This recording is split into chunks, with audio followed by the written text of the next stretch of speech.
Hello, this is Kyle, back again for Midnight Paranormal Files podcast.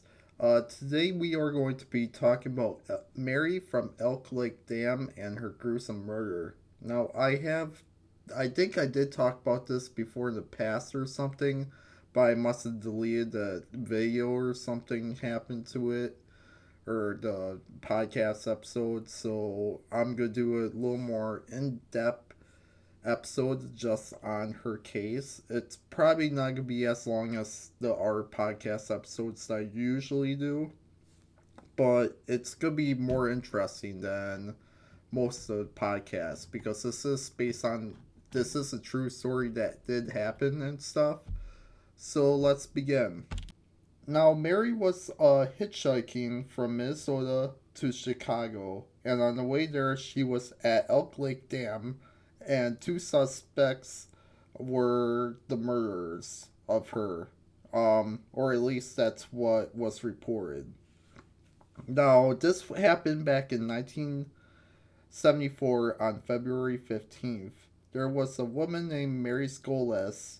She was 25 years old and hitchhiking from Minnesota, and some people say she was hiking to Chicago or somewhere that direction.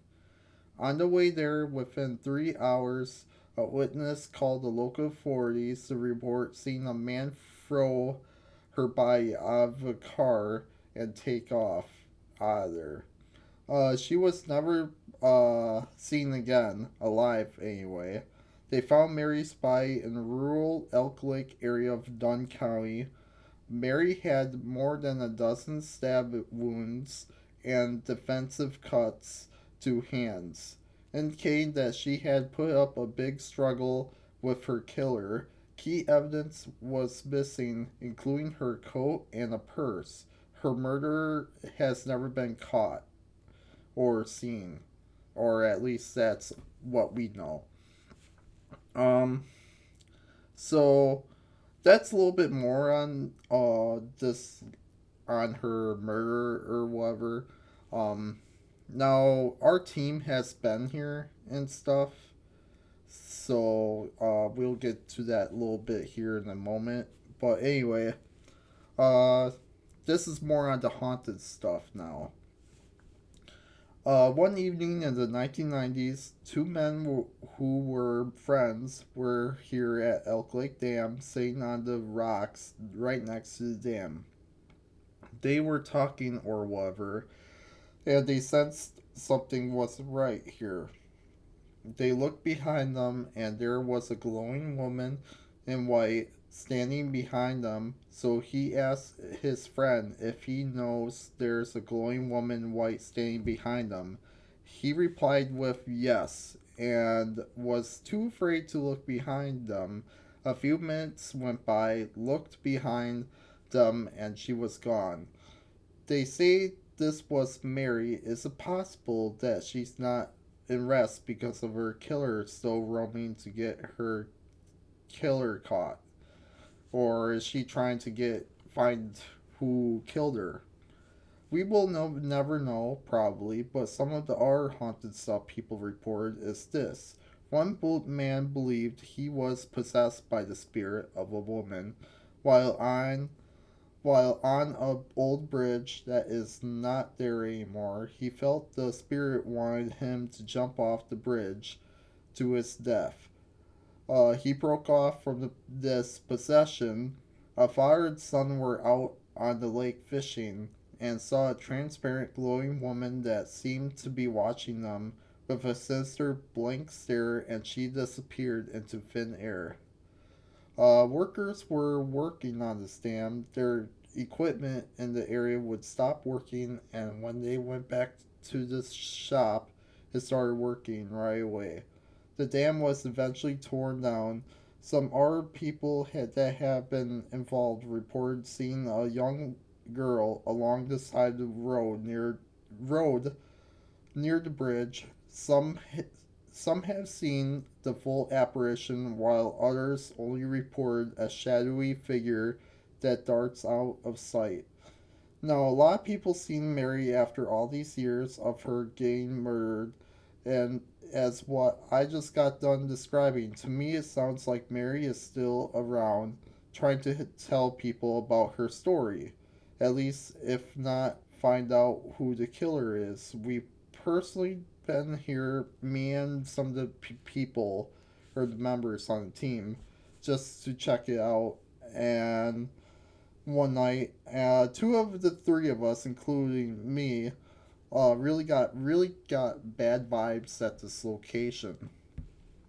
Like it was really weird. I never had that before. Um, so we decided to leave.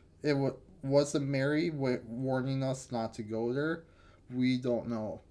All I know is that I'm pretty sure of all the locations that we've been to, I think that would be the most logical haunted location that we've been to. Like I never had that experience before where I had like really bad vibe like that, like serial killer kind of vibes. Like I don't know how to describe it besides that it felt like something really bad happened there.